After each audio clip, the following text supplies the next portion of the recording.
I'm seeing things in my head, like little sparks firing off. And it's not until the very last moment that those sparks tell me what on earth they mean.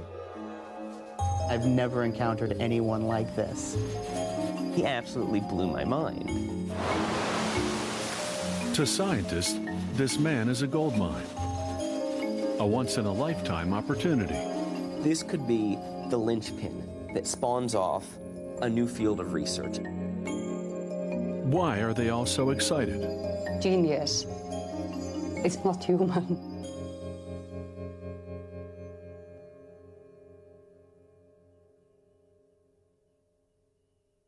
Daniel Tammet claims that since he was 4 years old, he's been able to do huge calculations in his head. So in August 2002, we dropped by, armed with a calculator. And you can't see this calculator that I've got here, can you? We first asked Daniel to multiply 37 by itself 4 times. Okay. 37 to the power of 4.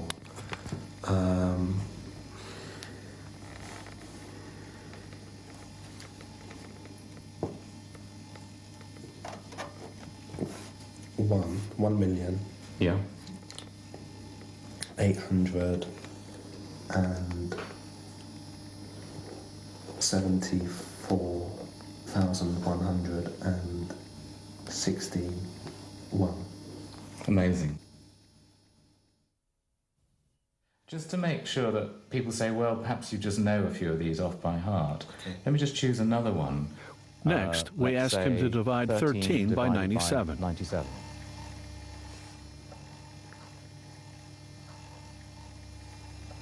Zero point 1340206.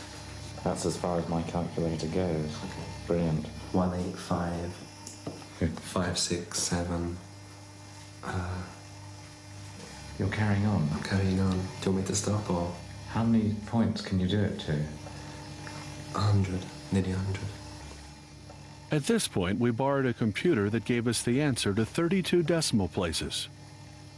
Okay, 0.1340206185567. As he went on, every single number was correct. And he even surpassed the computer. 4, 6, 3, 9, 1, 7, 5, 2, 5. You've reached the end of the computer. It's all 100% amazing. When you're pointing to the table and doing shapes with your fingers, what's going on there? I'm seeing the numbers, but I'm not seeing them. It's strange. I'm seeing pictures, shapes and patterns. Almost like a square, like the texture of water, drops, ripples almost. Like something reflective. It's something you can look through, almost metallic, like bubbles. It's a half cloud. A bit like a flash. It sounds preposterous, but if it's true, it blows away scientific theory. Daniel's brain seems to be doing something almost magical. It appears to be doing math without him actually having to think. As if this wasn't enough, Daniel was also a wizard with words.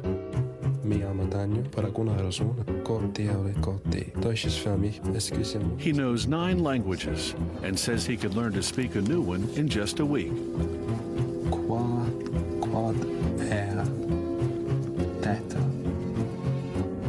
How can Daniel do such enormous calculations in his head? And is it really possible to learn a language in just 7 days? Currently a freelance tutor, Daniel has agreed to be tested by scientists and will also be calling his bluff. Without warning, we'll give him a week to master a totally new language before going live on national television.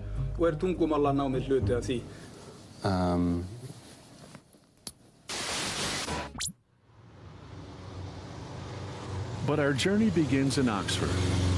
In March 2004, Daniel took us by surprise with a dazzling memory stunt. The ambition is to remember pi to 22,500 decimal places and to recite it in a live environment with invigilators who will be checking and making sure, obviously, that the recitation is correct from start to finish.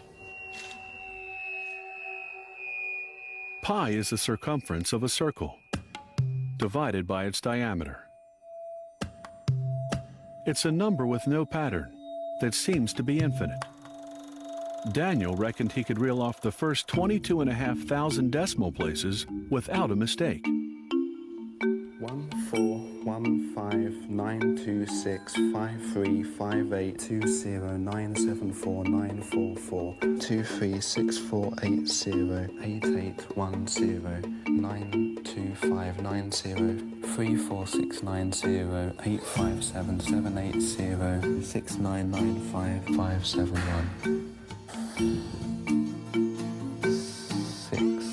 2 hours later, and Daniel is barely halfway. Absolutely staggering. It's beautiful to listen to the flow of numbers. It's beautiful to see the concentration. It's always amazing to be in front of one of the world's extraordinary persons.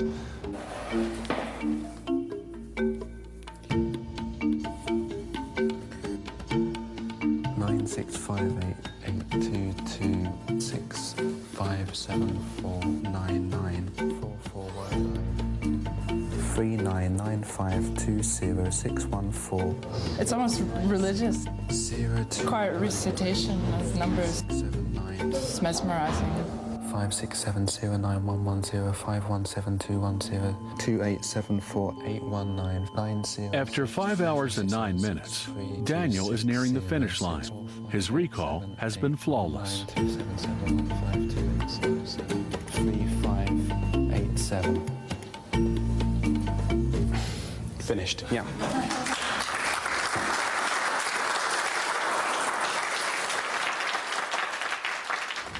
It's gobsmackingly brilliant.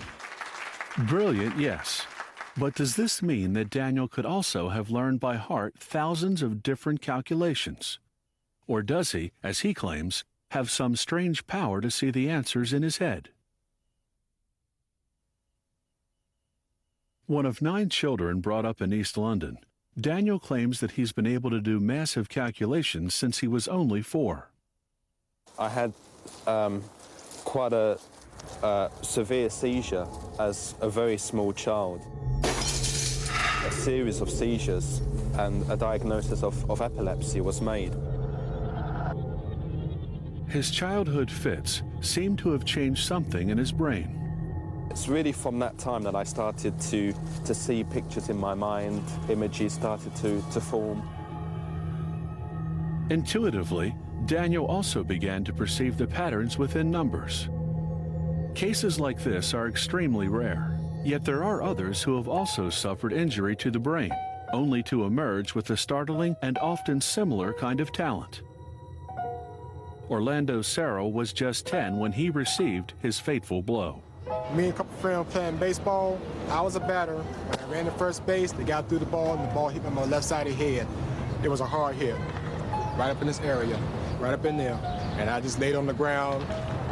I didn't go to the hospital, didn't get no treatment or nothing. To his surprise, Orlando soon discovered that he could name the day of the week and recall the weather for any date since his accident. February 17th, 1980 was on a Sunday. It was sunshine and clear skies. June 3rd, 1985 was on a Monday. It was hot. March 28th, 1990 was on a Wednesday. Sunshine and clear skies. Sunday it was hot. January 2nd, 85 was on a Wednesday. December 23rd, 1992 was on a Wednesday. December 24th, 89 was on a Sunday, cloudy. I can't explain it. It just pops right into my head. Somehow, the circuitry in his brain is computing calendar dates. What part of my brain is doing this, I don't know. Both Orlando and Daniel seem to possess special powers of perception, as well as enhanced memory. There are only a handful of people like this worldwide, and they are known to science as savants. The concept was popularized by the hit movie Rain Man, where actor Dustin Hoffman plays the part of a brilliantly gifted misfit. Like Rain Man, most savants lack normal social skills, often because they're autistic. In fact, the link with autism is so strong that we wondered whether it could be a factor in Daniel's abilities. Cambridge neuroscientist Professor Simon Baron-Cohen, an expert on autism, will be making a careful assessment. Autism is a spectrum of medical conditions where people have a lot of difficulty in forming social relationships and in putting themselves into other people's shoes to imagine other people's thoughts and feelings. But it's also where the individual develops very strong narrow interests, obsessions, and likes to do things in a very repetitive way. So it's a mix of ability and disability. 26-year-old Daniel seems to have lots of ability, yet no obvious disability. Today, he's joined by his mother, who will help to reconstruct Daniel's childhood. Amongst your other children, are any of them... Her memories, it turns out, are still vivid. If you had Daniel as a first child, you would never have another child because the constant crying... Up until nearly the age of 2, he was a real handful. He would just cry constantly.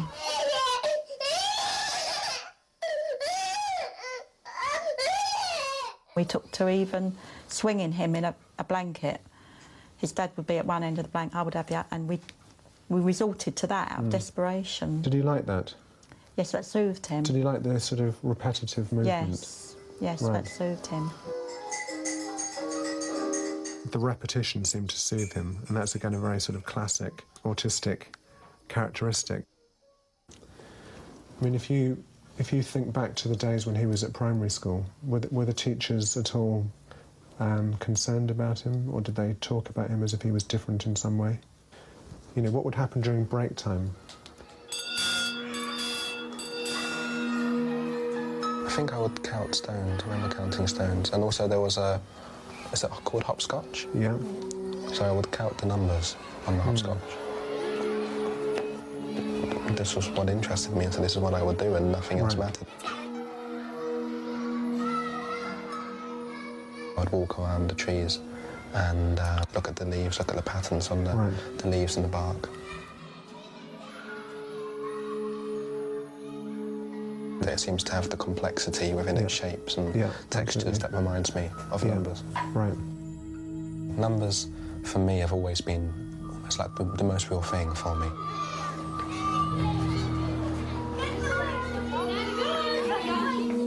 From the time that I was about 5, I've almost looked through numbers. Numbers have been my lens, the way that I've looked at the world around me. So I'll always count things. So I will look at something and say, that looks like 131, for example. That looks like 52. And just always thinking that this is how everyone else experiences numbers. You know, that this is a normal thing. He got most pleasure out of just taking the maths books home and lying on his bedroom floor alone, going as far as he could with numerical problems and just understanding numbers, feeling much more comfortable in a world of numbers than people. Daniel's obsession with math is at least part of the explanation of his special ability with numbers, the things that he always felt were his friends. Because I was so different, the children who would be bullies didn't know what to do with me, you know, they didn't know how to tease me, so they just let me be, pretty much. By most measures, Daniel is autistic, but he's also picked up enough social skills to blend in.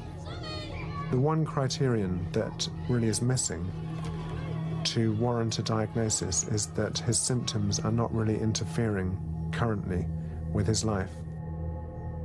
For whatever reason, he's managed to adapt to our world. Daniel is lucky. Rare abilities like his usually come with severe mental handicap as part of the price.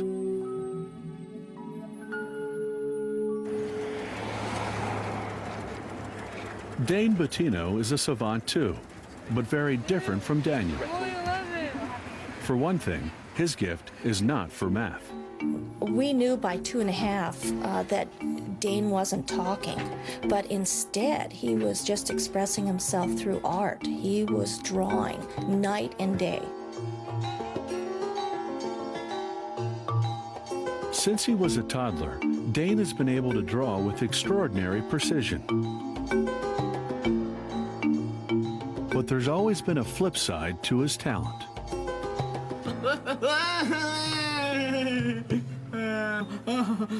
What do you want to do?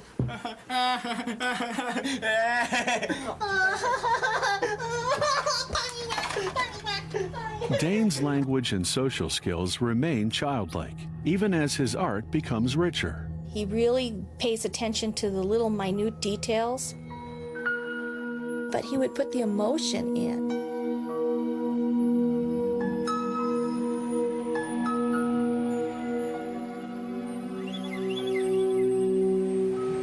He loves drawing in the sand, and he enjoys watching the waves come in and wash it away and then draw something else, because he draws really quickly.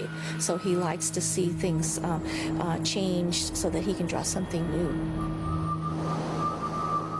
How is this remarkable boy seeing the world? It would be fascinating to know if only he could tell us. What makes Daniel different from savants like Dane, and so extremely valuable to science, is that he can describe what's going on inside his head. I experience numbers in a very visual way, using colours, texture, shape and form. Sequences of numbers form landscapes in my mind. It just happens. It's like having a fourth dimension. One, for example, would be very bright and shiny number. It's almost like somebody flashing a light in my face. You know, it's a very interesting experience. Number 2 is kind of like a movement, right to left, kind of like a drifting motion. 5 is like the clap of thunder or the sound of a wave against the rock. 6 is very small. It's actually the number I find hardest to experience in any sort of meaningful visual way, so it's often the absence of anything. It's like a hole or a chasm or like a black hole. Number 9 is the biggest number. It's very tall. It can be intimidating. Daniel says he sees every number up to 10,000 as a distinct shape or image. Until recently, many researchers would have dismissed this as mumbo-jumbo. But there is now a sound scientific explanation. Different parts of our brain are specialized for different tasks. Juggling numbers, for example, or seeing shapes. If cross-activation occurs between areas that are normally separate, then things can get very mixed up. You might hear a sound and see a color, or think a number and feel emotion. Scientists call this weird phenomenon synesthesia. Dark and sort of... Julian Asher, a researcher at Cambridge University, experiences synesthesia himself, but is struck by how peculiar it is in Daniel. For most synesthetes, what they see is much more abstract. For instance, I see what almost might be colored flames, the sort of a flickering, flowing movement. But Daniel sees very concrete shapes, which is quite unusual. Is the entire number drifting upwards, or is it... Julian believes that Daniel's complex imagery is the key to his gigantic memory. When he's recalling a number that's 22,500 digits, what he's doing is moving mentally through a synesthetic landscape and effectively reading the numbers from the landscape. But are Daniel's number shapes also the key to his math ability? To find out more, we're sending him to San Diego Center for Brain Studies in California, where he'll be grilled by skeptical scientists. First, though, he'll be traveling across America and putting some of his mental powers to the test.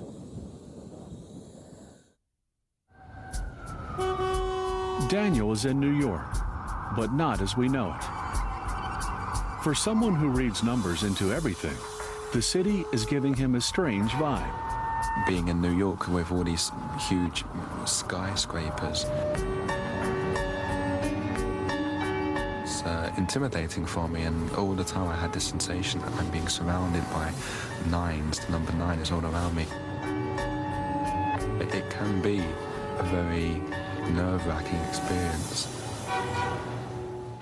Seeing objects as numbers is something Daniel has grown up with. It can be a little distracting, but it's also something he can use to his advantage. Daniel is going to meet the chess hustlers, but he won't be playing chess. Instead, he'll propose a memory game.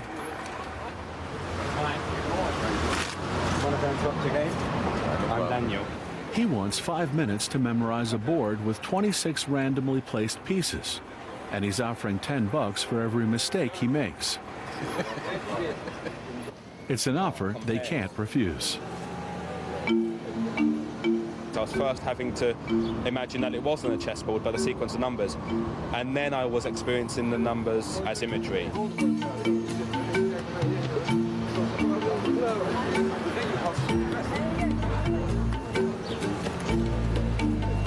Time's up, and the heat is on.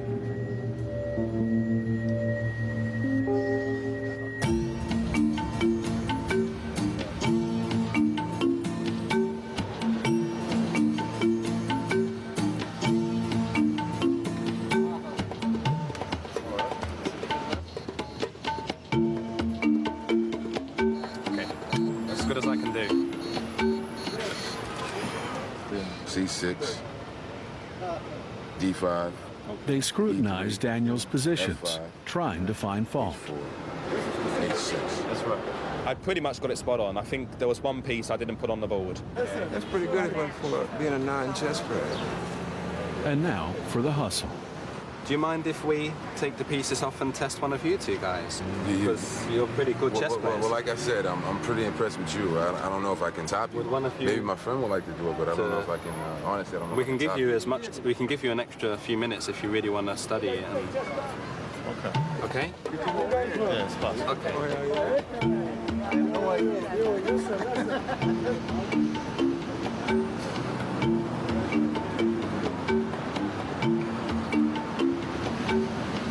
The other guy, the chess hustler, I take my hat off to him. He was game. He went for it. He did it.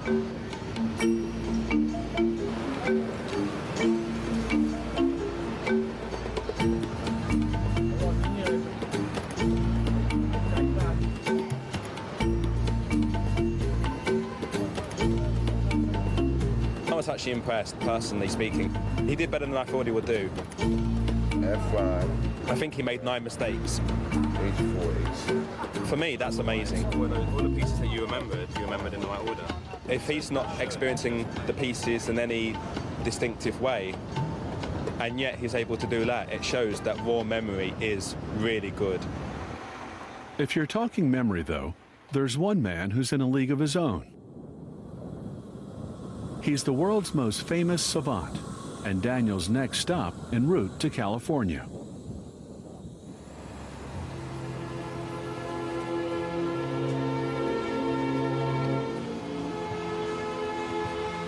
I'm looking forward to meeting Kim Peek because he's meant to be amazing. He was the guy that the Rain Man character was based on.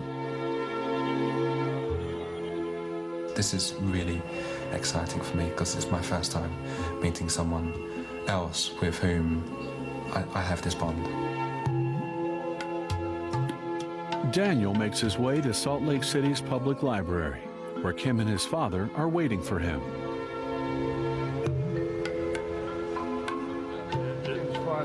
Hello, nice to meet you too.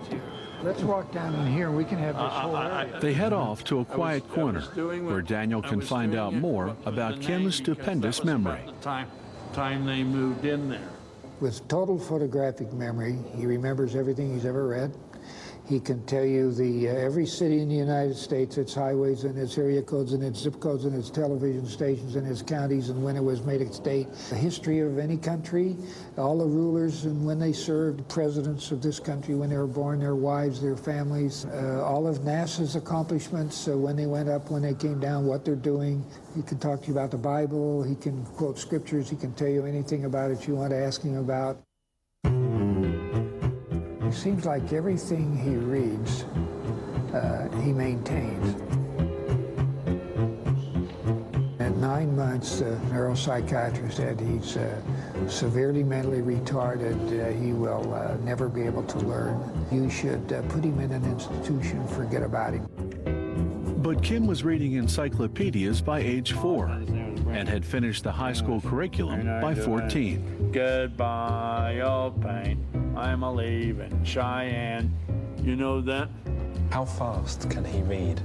He reads a page that you and I would read in 3 minutes, approximately. It takes him about 8 to 10 seconds. He reads the left page of the left eye, right page of the right eye, and remembers about 98% of it. We'll go back through here.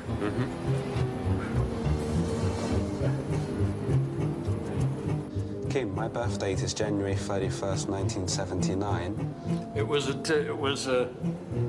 Wednesday, and this year it's a Saturday. We turned 2044 on a Sunday. What year did Queen Victoria become queen? 1837 to 1901.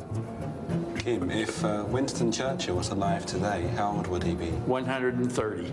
And what day of the week would his birthday fall on this year? It would be on a Tuesday, the last day of November. In 1987, Kim met actor Dustin Hoffman and became the inspiration for the hit movie Rain Man. We went to Hollywood the next morning, and Kim spent the day with Dustin and all of his film friends. And it was amazing, all the things they asked him and all the things he knew. It was just like I hadn't known him before. There were so many new things that came out of him. Although I'm much older, you're still a fine man. Thank you. So are you. Yes, sir.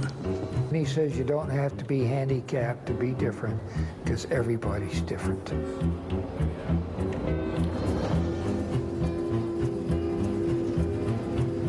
There were all sorts of associations bubbling over in his mind. No wonder you look like Mary Ruth Haslam. It was almost as if he had too much information and he couldn't get it out quickly enough. His parting words to me were, we looked into each other's eyes and he said, one day you'll be as great as I am. And that was a wonderful compliment and what an aspiration to have.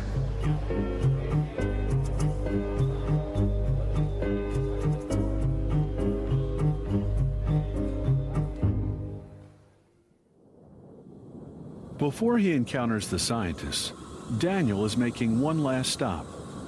Inspired by Rain Man, he's in Las Vegas to see if he can use his amazing memory to beat the house.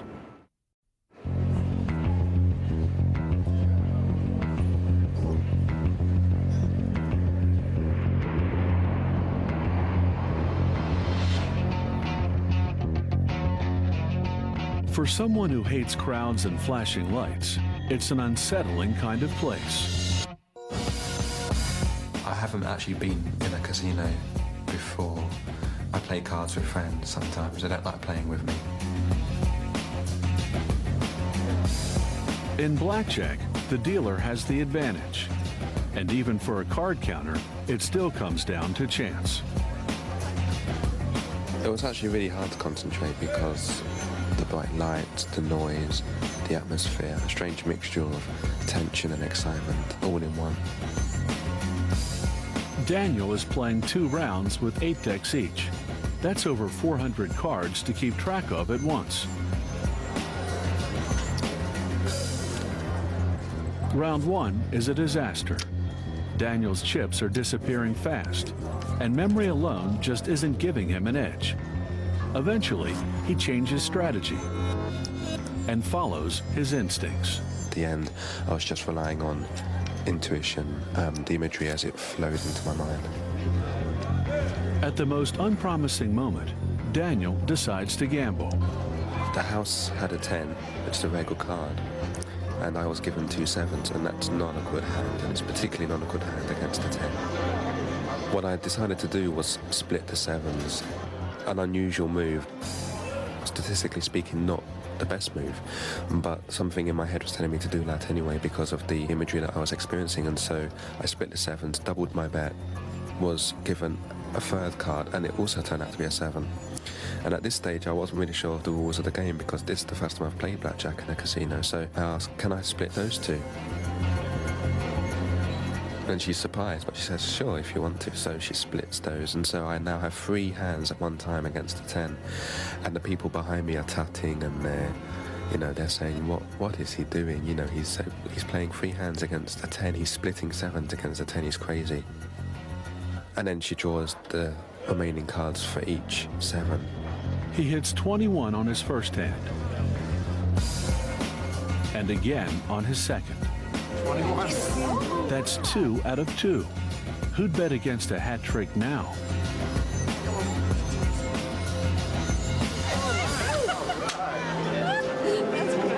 That's 3 21s. His 6th sense proves a winner.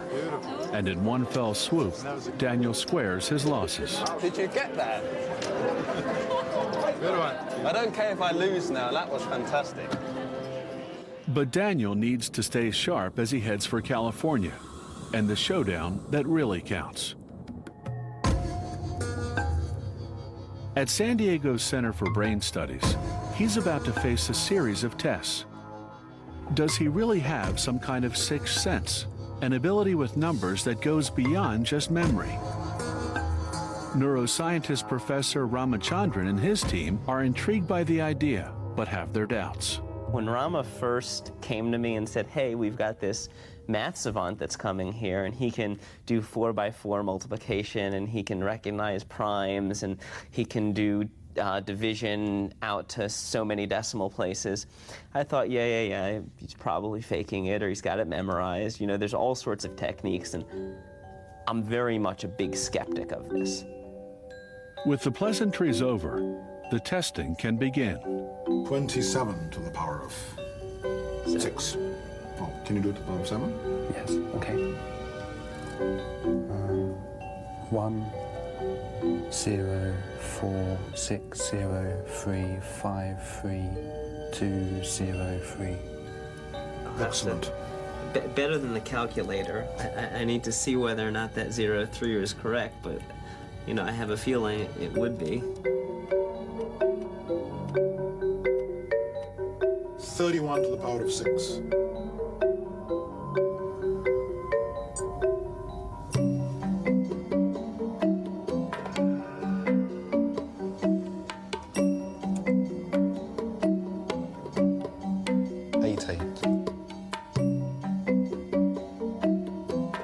Daniel's jet lag is wrecking his concentration and slowing him down.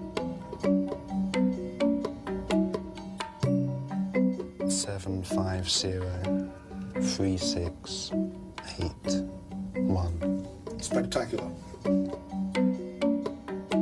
Daniel has certainly impressed the scientists with his ability to calculate, but they're keeping an open mind about his method. Okay, here we are confronted with somebody who claims to have amazing computational skills, and when we tested him with some simple numbers, doing a two-digit number like 37 to the power of 7, very, very quickly he gave us the accurate answer. And we did this with several different numbers. The question is, how is he doing it? One possibility is that Daniel has trained himself to do super fast calculations in his head. As we're about to see, the human brain can do incredible things.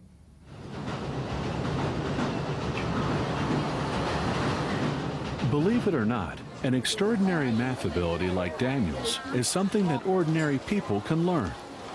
Here in Tokyo, some schools still teach the ancient art of the abacus.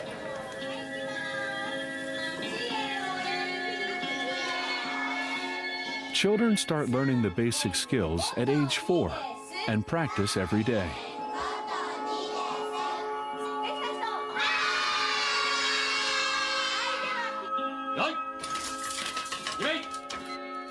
By the time they're 12, These whiz kids are fast becoming human calculators.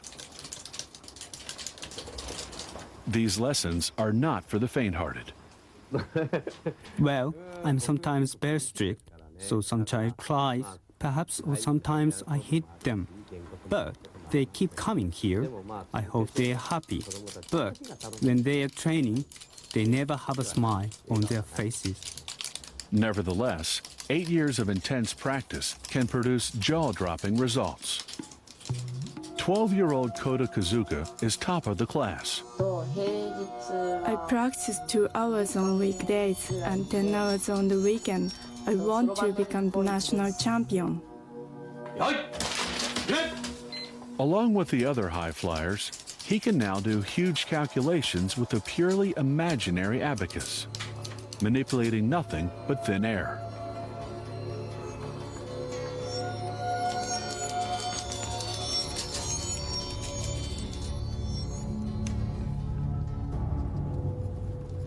Children like this show us that with enough practice, super fast mental calculation is possible. Hi. Hi. Kom here, mate. Yet Daniel insists he's not doing this kind of conscious calculation at all. He says the answers come to him spontaneously out of his mental imagery. But it gets even stranger. Daniel also claims he has a feel for so-called prime numbers, the indivisible ones like 3 or 89. Now, you're also good with prime numbers. Yes. Is that right? If it's smooth enough, say round enough, then I can say, yes, this is prime. And if it's gritty, if there is texture there, then I can say, no, it's composite. At the moment that I suddenly realised that it is prime, there's like a sensation, I can't really describe it, but just about here, and it just is a wonderful feeling. Could Daniel really have such an intuition for prime numbers? It's possible he uses a formula to pick them out. But if he does, Rama will catch him. 1399.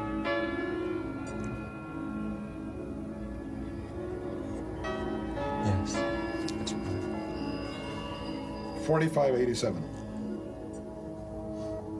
No. 7739. No. 1505. Rama and his team are finding it hard to trip Daniel up, but they're not finished with him yet. If Daniel's descriptions of his numbers are real, then they should also be consistent.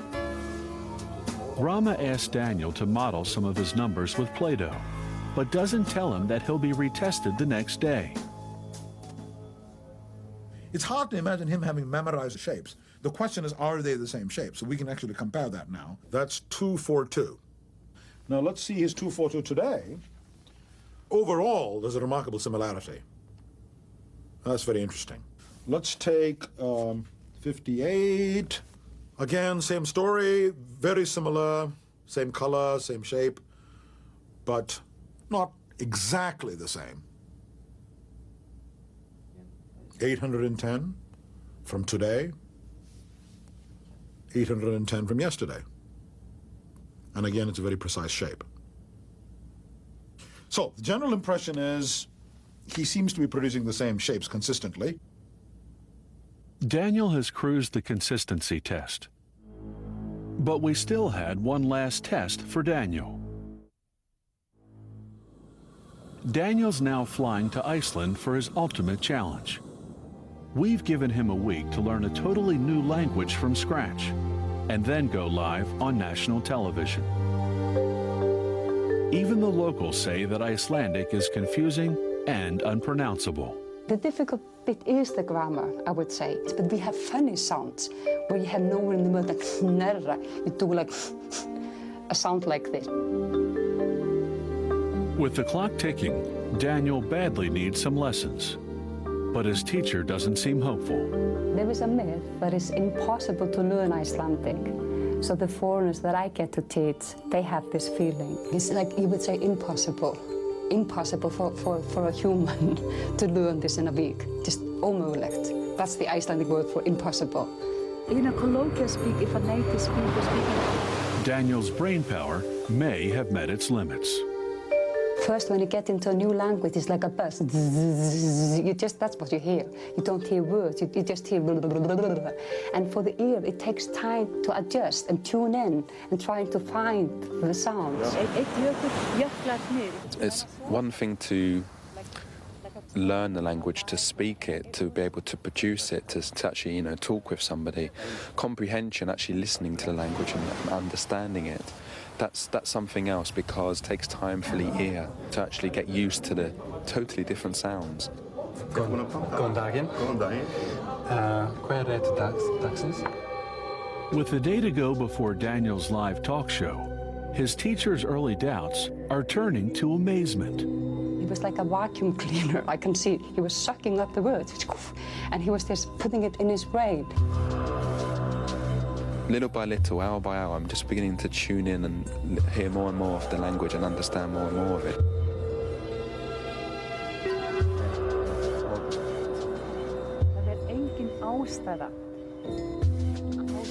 I have no idea what will come out tomorrow night. If you get too stressed, nothing is going to come out.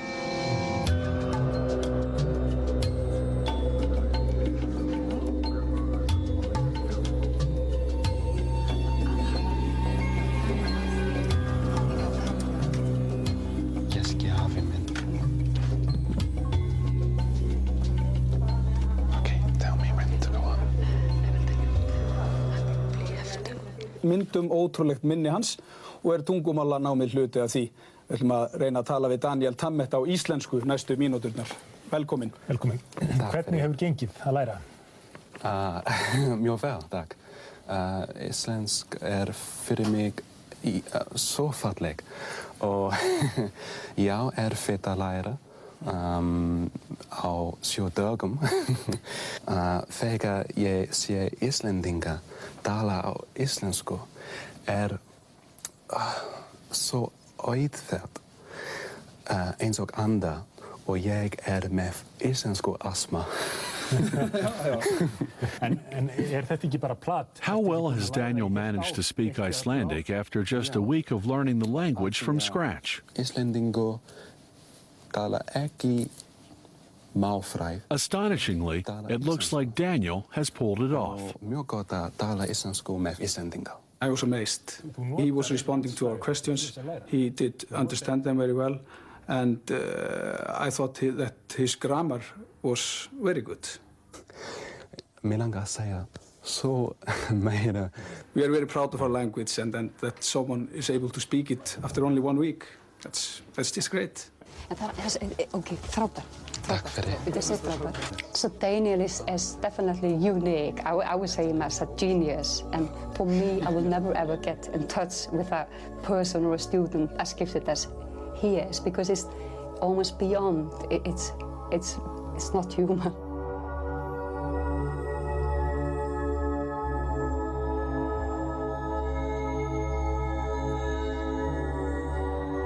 There's no doubt that abilities like Daniel's are extremely rare. World Authority on Savants, Dr. Daryl Trefford, has spent a lifetime studying the Rain Man phenomenon and is in no doubt where to rank Daniel. My estimate is there are probably fewer than 50 such people living worldwide. I think Daniel's ability is at a prodigious level because it would be spectacular. If that were to be seen in any of us, it would be spectacular. Equally, though, Daniel has been blessed with almost miraculous good fortune. The line between profound talent and profound disability seems really and surprisingly thin one. The way Daniel can describe his inner world is giving scientists a window into the brain that they've never had. But the truth is, their journey of exploration is only just beginning. The bigger question is whether we all have some of those abilities within us, and that is what I refer to as the little Rain Man within each of us. What I do, I don't think it's supernatural. I don't think it's something that can't be explained. There are abilities here that everyone can perhaps tap into in some way. Savant syndrome is challenging us to think in new ways about intelligence and what intelligence is. To see how Daniel did on 2 more experiments not seen in this program, visit discovery.com and click on the Science channel.